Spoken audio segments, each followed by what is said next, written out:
Okay, picture this. You've got a task. It's a big one. The deadline's looming. And you're just scrolling on your phone. And then, right on cue, the guilt hits. You start telling yourself, I'm so lazy, I have no self-control.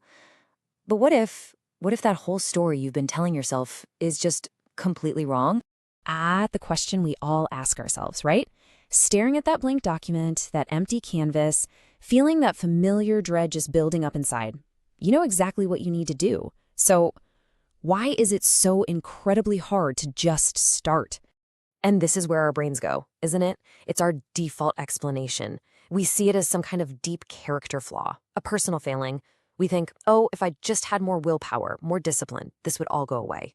It's a simple answer, sure, but honestly, it just makes us feel awful. All right, so let's get into the good stuff, because science offers a much kinder and way more accurate answer. Procrastination isn't about being lazy at all. It's actually about how your brain is fundamentally hardwired to work. Okay, so to really wrap our heads around this, we have to reframe the entire problem. We're not fighting some kind of character flaw here. What we're actually dealing with is a deep-seated biological response, one that's been fine-tuned over millions of years. And boom, this quote right here, it's the key to unlocking everything. Dr. Peifel, one of the leading researchers in this field, spells it out for us. This has nothing to do with your calendar or your to-do list apps. It's all about how we handle the uncomfortable feelings that a task brings up. Like boredom, anxiety, insecurity, or even just self-doubt. All right, let's peek under the hood and get into the neuroscience, because there is literally a battle going on inside your head every single time you face a task you'd rather not do. So in one corner, you've got the prefrontal cortex. Think of it as the responsible adult in the room. It's the part of your brain that makes long-term plans and understands, hey, getting this done will be good for us. But in the other corner, you have the limbic system, your emotional brain, and its only job is to protect you from discomfort right now. So when a task feels hard or boring or scary, your limbic system starts screaming, danger, abort, let's go do something fun instead. And well, you know who usually wins that fight. And this whole brain battle is made even worse by something called temporal discounting. Basically, what this means is your brain is totally wired to want a small reward right now over a big reward later.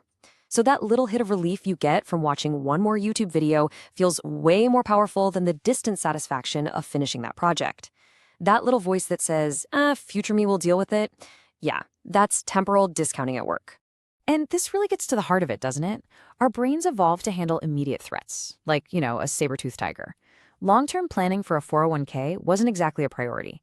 So here we are trying to run 21st century software on Stone Age hardware. It's a total mismatch. But here's the thing, this avoidance, it does way more than just push the task down the road. It actually kicks off this really nasty, destructive feedback loop that can feel impossible to get out of. You see, like the experts say, we use procrastination as a quick fix to feel better. We're trying to repair our bad mood, and it works, but just for a second. And that quick hit of relief, it comes at a huge cost to the person we're going to be tomorrow or next week. So let's walk through how this ugly cycle actually works. First, you're looking at a stressful task. Then, you avoid it to get that sweet, sweet instant relief. You feel better for a minute, but then, wham, step 4 hits. The guilt, the anxiety, it all comes rushing back, but even stronger this time. And now, that original task, it looks like an absolute monster, which makes you want to avoid it even more. See the loop? Okay, so that's the problem. It's a bit of a downer, I know, but here is the great news. The very same science that explains why we get stuck also gives us a clear roadmap to get out. Let's talk solutions. So strategy number 1 is all about making the task less scary for your brain.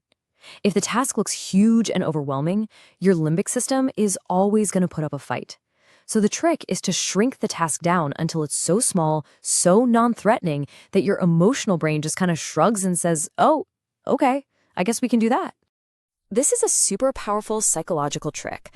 Instead of having this big, vague, terrifying goal like do my assignment, you give your brain a super specific if-then command. It's not, I have to work on my assignment. It's, if the clock hits 6 p.m., then I will open the file and write for only 15 minutes. See how much easier that feels? It bypasses the panic button. And if that still feels like too much, try this, the 2-minute rule. Just commit to doing something, anything, for just 2 minutes. Anyone can do something for 2 minutes.